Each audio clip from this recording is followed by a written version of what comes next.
Hey everybody, welcome back to the Concealed Carry channel. I'm Grant McLean, and I have an exciting review, a surprising review even for myself. Today, we're talking about the Ruger Security 9. Oh boy, I know. I tell you, I love doing the reviews where I go into it and I'm like, oh God, how is this one going to turn out? But it's surprising, okay? So I'll tell you my findings. We took it to the range, and we'll just kind of break this gun down from top to bottom like we usually do and find out, hey, is this going to be a good fit for you? Maybe it's one you've been considering. Maybe it's one you didn't consider in the first place that you should. Before we jump into things, make sure to hit that like, hit the subscribe, comment something awesome. I don't know, comment something, helps out the channel a lot. I do want to say thank you to our friends over at Northwest Armory. They have been a great help.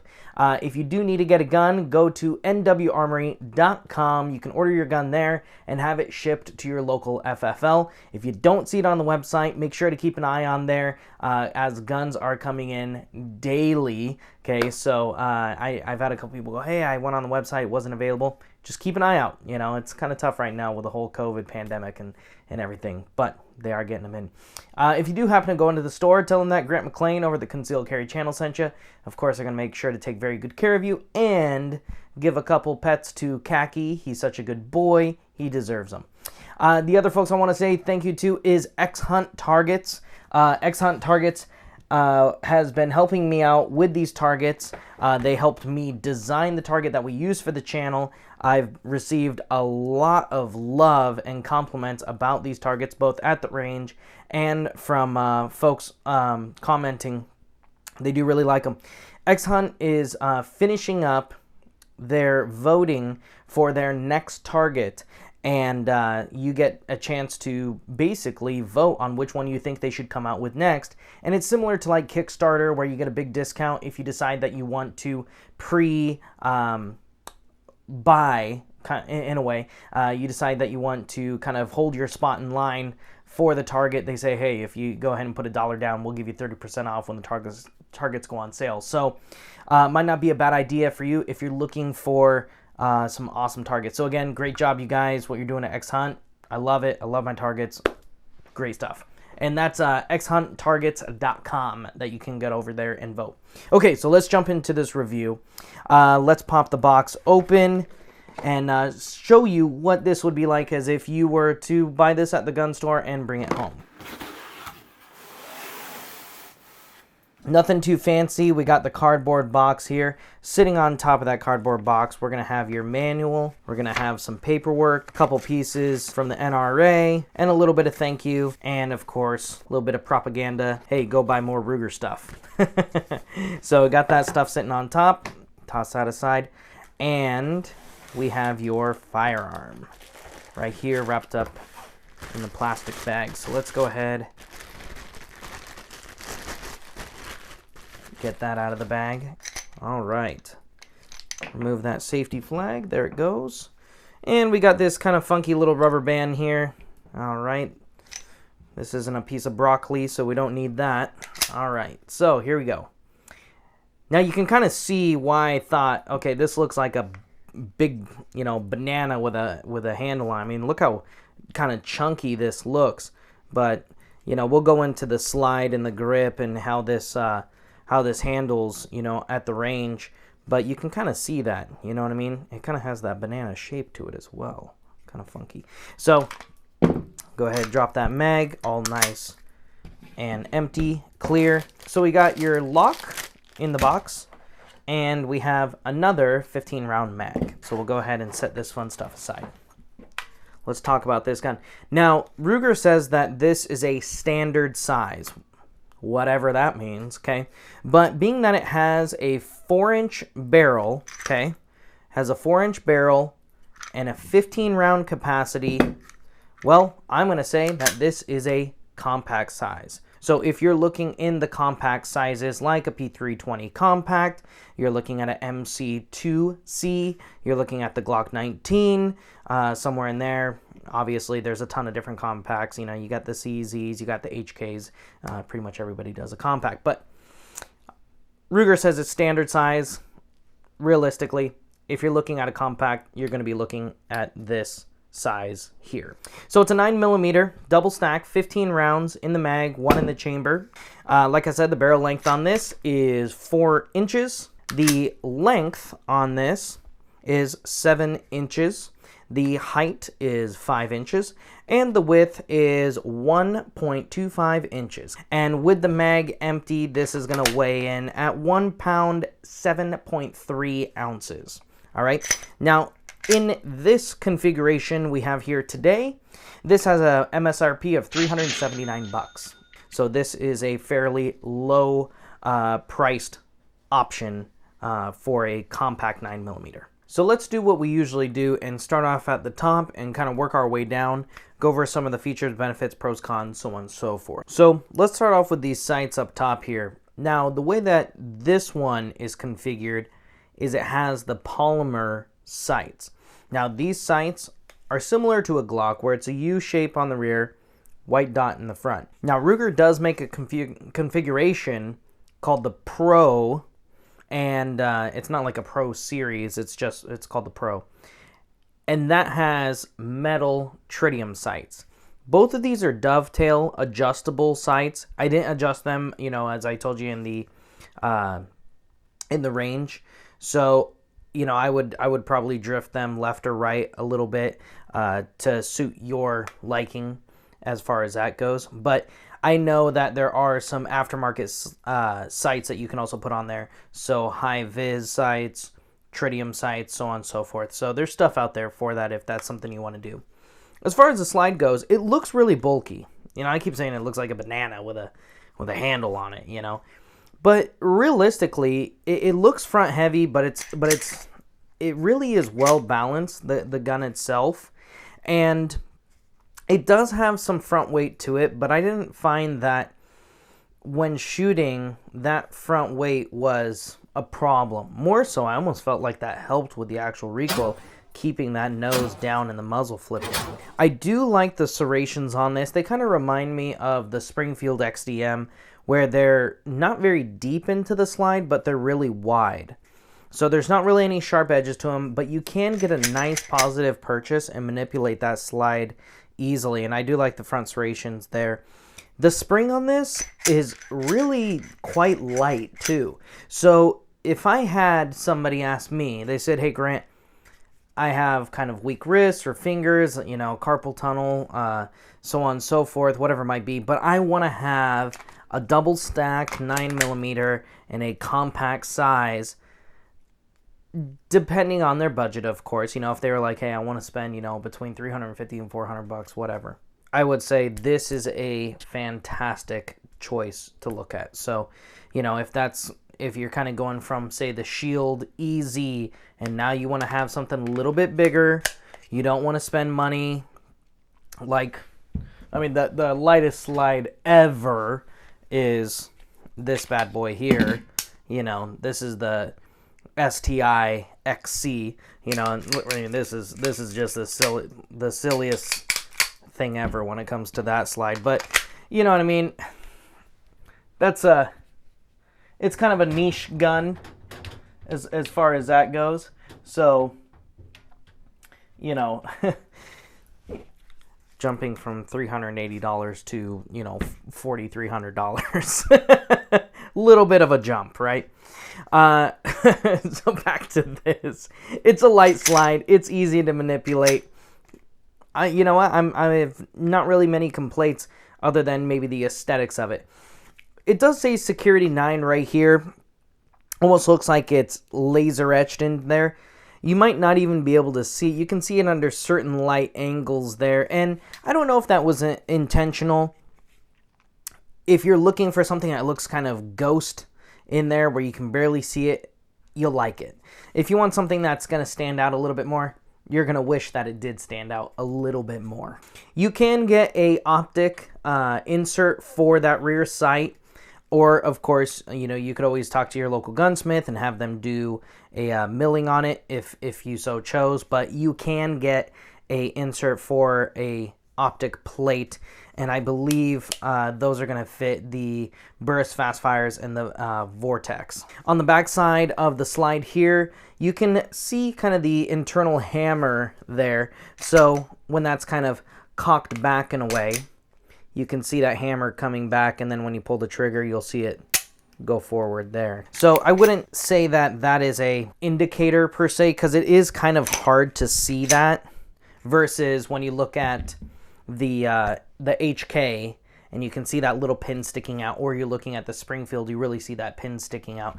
This is a little bit more difficult, and honestly, I don't even think that they really needed this on the gun, because I feel like this is kind of one of those lint traps, or you're going to get debris stuck in there, and you definitely don't want to have debris stuck where the hammer is going, that's for sure. Let's talk about the grip. You do have that rail in the front there. You do have some serrations here for a little bit more grip. I really do like the undercut here by the trigger guard, so you do get a nice high purchase, all right?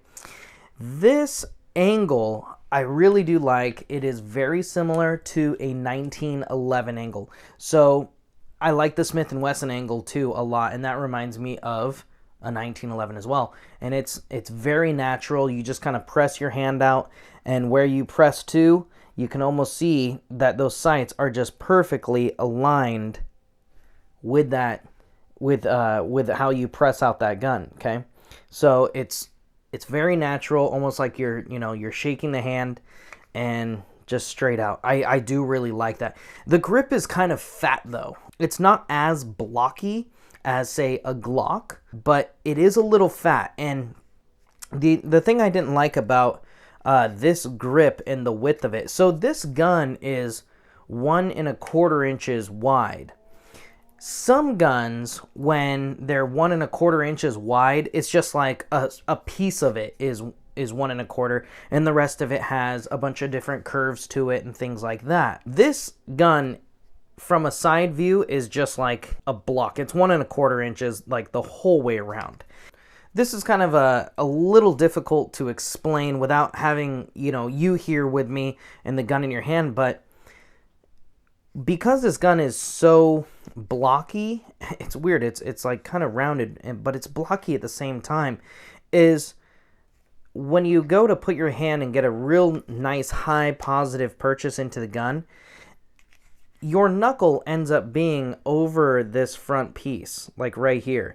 And it leaves this weird gap here in your palm. So you have this like wide gun, and you'll have the edge or the corner of the grip like right here on your hand. It's like here and here. So your knuckle itself has this weird gap in between. And so it's really weird in that regard, because it just feels like there's space in there, and it doesn't feel very natural. So you get this nice high purchase. You could definitely rotate your wrist a little bit more, counterclockwise, but then that doesn't feel very natural either, because now you have space here, where your palm is. So it's just this great angle, weird feel to it. So, if you get a chance to go into your gun shop and they have one of these, I think if you grab one of these, it's either going to be one of two things. You have, I have a medium-sized hand, so if your hand's going to be bigger, it'll probably fit your hand really well. If your hand is smaller, you're going to be like, this thing sucks, I feel like you're going to have one or the other. So that's kind of the thing is it feels blocky and it's chunky, but because of the angles, it's either going to fit, your knuckle is going to fit perfectly around the corner, or your knuckle's going to be over in between those two corners, which is going to make for this weird kind of gap in there. Now, it is a little blocky on the back strap here, as you can see as well. And because of that, you might find that the back strap is pushing into the knuckle of your thumb. So especially when you go to push that safety down on top, you'll definitely find that back strap in your knuckle. So those things I wasn't a big fan of. Nonetheless, the gun is a good shooting gun. The stippling and the grip on here, I would have liked for it to be a little more aggressive, at least on the front and the back strap. The sides, I'm okay with. It is aesthetically very cool looking. It does really complement kind of the curves and almost this kind of flame that the Ruger logo has. So they did a really good job in making this gun kind of look futuristic and cool as far as that goes, you know.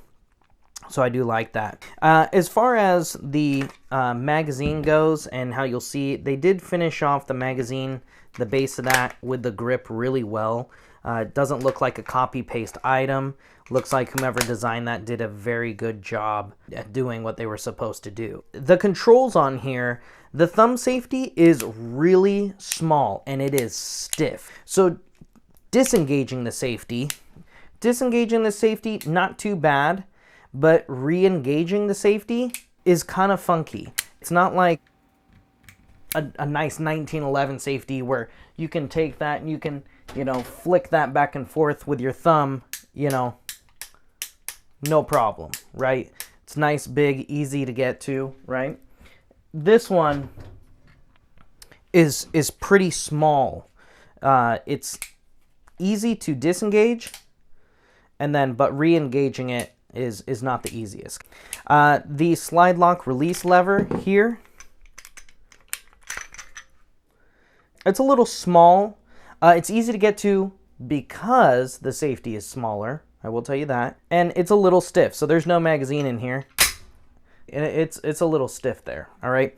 Easy to go ahead and flip that up when you're locking back the slide, but as far as getting that down, even with an empty mag, not the easiest. But of course, good habit to be in is slingshotting that gun. So that's a good habit to be in. The trigger, as far as that goes, I actually do like this trigger, okay, for being a factory trigger on a gun that is as inexpensive as this.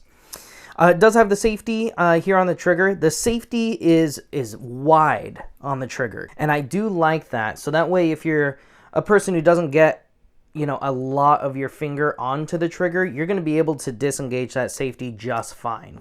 So I know that, you know, on the Walther Q5 match, that was one of the things I had to get used to, is making sure I do get enough of my finger onto that trigger to disengage that safety. So I had to consciously make sure I did that. With this, it's very simple to disengage that safety because it is wider. So when you look at the take-up here, there's not a whole lot of take-up. And I will tell you this, the take-up on this is very light. And I do like that. It's light, and then all of a sudden you'll hear this little click right there. And that's the wall. And you can feel it a little bit too. And then from there, it's just a smooth squeeze and it breaks.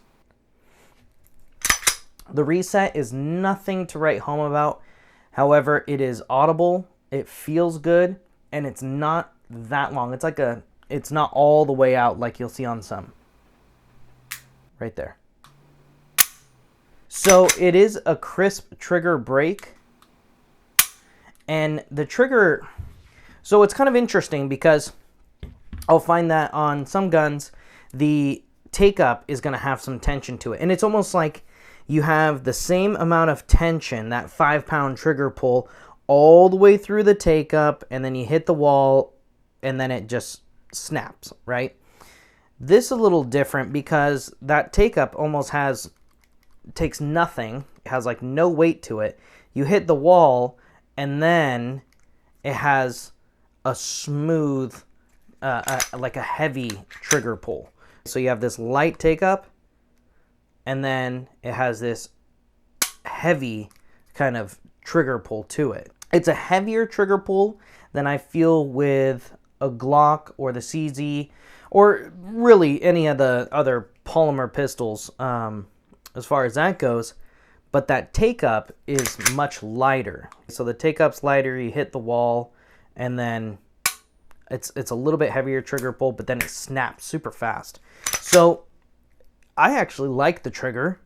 Can't really say anything bad about it, you know, because I feel that, for me at least, when I hit the wall, when I feel that I've hit the wall, that's where I'm just going to pull smooth and kind of, in a certain way, surprise myself when it does break, because I don't want to, you know, compensate or dip or do things like that the best to my ability. Trigger, not bad, but like I always say with everybody, there are upgrades for the trigger. If you do plan on doing an upgrade on the trigger, put about 1,000 rounds down range, see how you like the trigger then after it's been broken in, and then kind of go from there, because, you know, there's no point in, you know, putting more and more money into a gun in this price range unless you have to, because, you know, you could put like a trigger on here and we're talking $100. That's more than a quarter of the price of the gun was when you bought it. So, my opinion. All right, let's talk about this mag release. Now, the mag release, it's a little small, and the bummer thing is, too, because of the chunkiness of the gun and my medium-sized hands, it is out of reach. And what I mean is like, I actually can't even feel the mag release. I can't even feel it. It's just slightly out of reach. So I would absolutely, to manipulate this, have to move my grip to press that. And it engages well. It's easy to manipulate if you can reach it. That's my only complaint. So, you know, like I said earlier, some of these things that have to do with this grip, the width, the blockiness, the chunkiness, whatever you want to call it, it's really something that, you know, you have to decide for yourself. Because if your thumb is a half an inch longer than mine, you might not have a problem with this. But I'm finding that if you have medium or smaller size hands, some of, you know, this grip is going to feel chunky. It's not going to, in my opinion, feel comfortable. And some of those controls are going to be significantly harder to use than, say, other compact guns that would be in competition or comparable to this, all right? They might cost you a little bit more, but at the end of the day, who cares if this doesn't work out for you, right? You need something that's going to work for you. Let's go ahead and jump into the accessories that you're going to be able to put on this. So, like I said earlier, you have some aftermarket sights. You can get a red dot optic there. You do have the rail in the front, so you have about everything under the sun that's going to attach to a pick rail.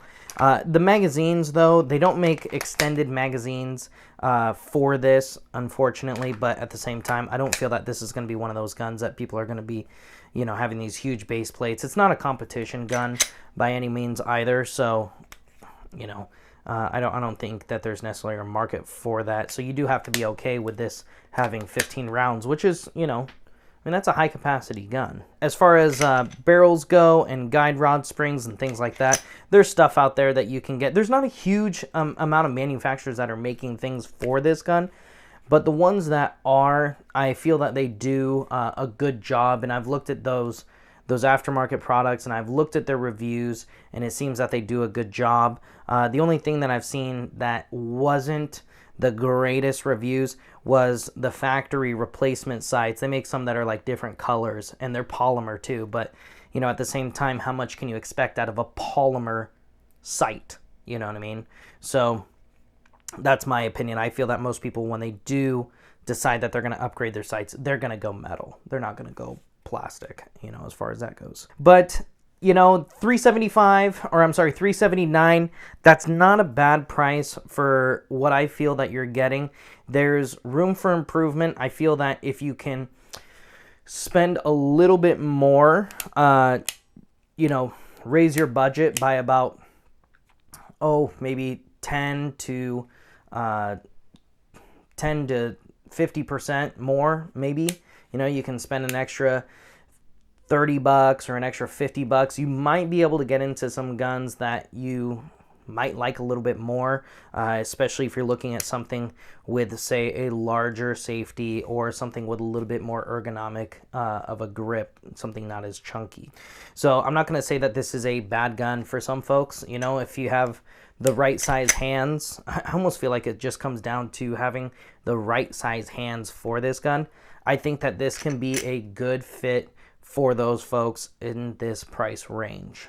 For those of you who don't like this grip, I would comfortably say expect to spend a little bit more money, like the Mossberg MC2C. check out that review if you haven't seen it. That is a slim, very ergonomic for medium or small size hands gun. It's a 15 round capacity too. So that would be another one that I would check out if this right here doesn't work for you. Okay. So anyways, again, you guys, thanks for joining us today on the Concealed Carry channel. My pleasure. Again, reviewing a gun that I did not have high hopes of. Those are always my favorite reviews because I just want to bash on them, but then I get so surprised. I'm like, oh my gosh.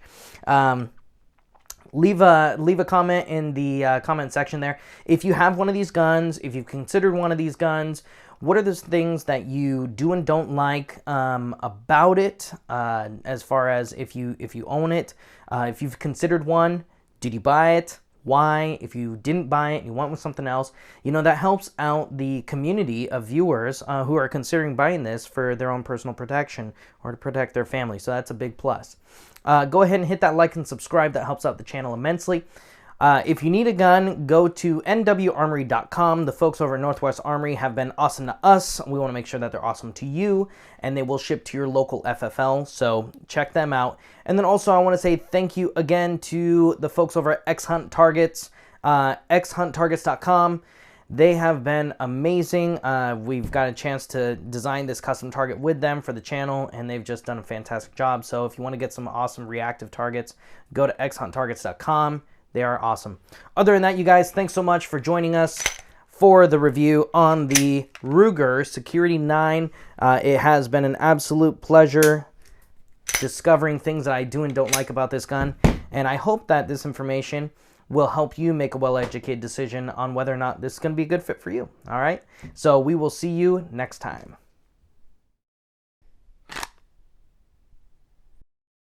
We got it done.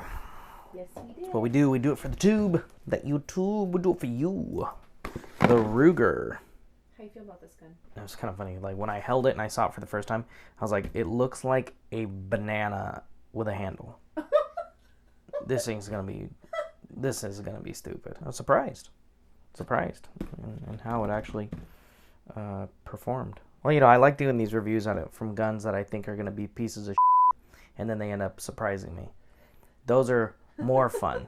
Like you go into this and you're like, I want to hate this thing. I just want to beat the shit out of this gun. But then it surprises you and you're like, okay, fine, it's not that bad. Let's do this. It's a Concealed Carry channel, baby. And again, if you need a gun, go to, oh my God. Oh my God. Oh. I almost died on that one. Go to, I almost choked on my own spit.